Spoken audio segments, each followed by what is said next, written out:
Hello, Mr. T here. In this session, the piece I would like to talk about is Come, Ye Sons of Art by Purcell, from the book Timepieces, Volume 1.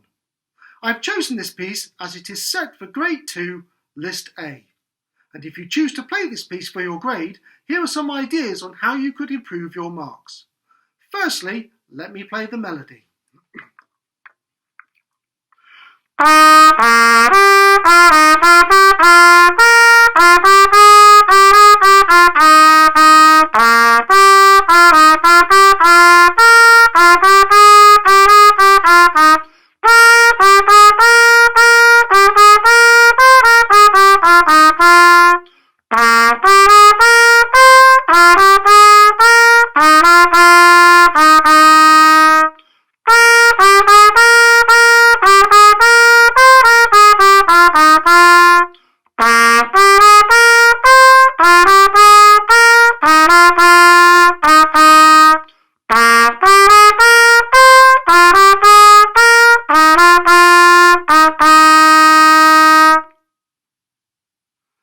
Yes, I agree with you. Not very interesting and not very musical.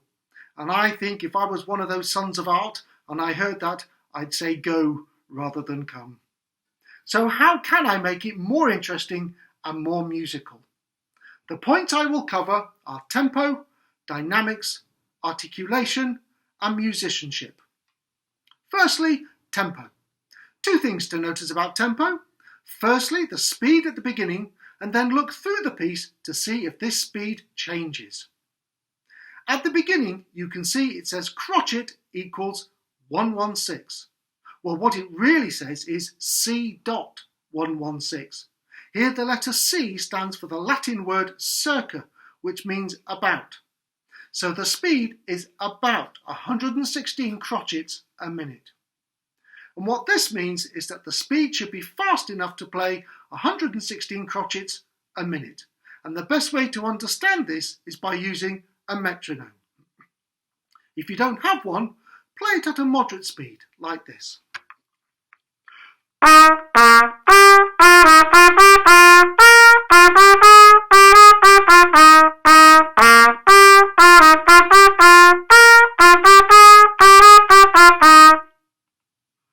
And so on. Secondly, have a look through the piece to see if the tempo changes. You will see there is only one change, and that is at the end where it says ral. And the word ral is short for rallentando, which means gradually slowing down. So you will need to slow down as you get towards the end. I'll play from bar 25 to the end so that you can hear the difference.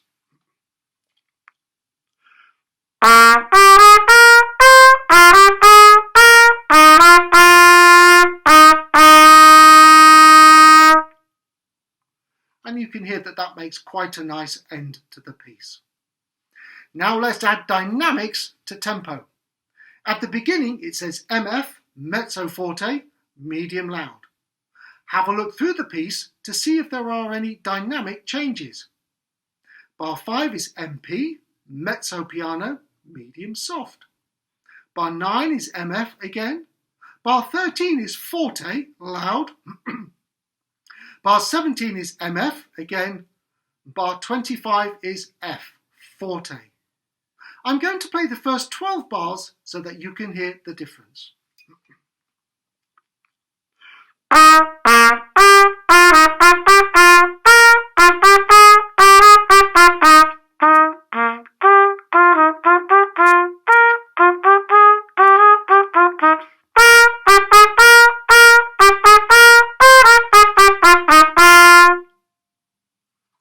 Hopefully you can hear a little bit of difference in the dynamics there.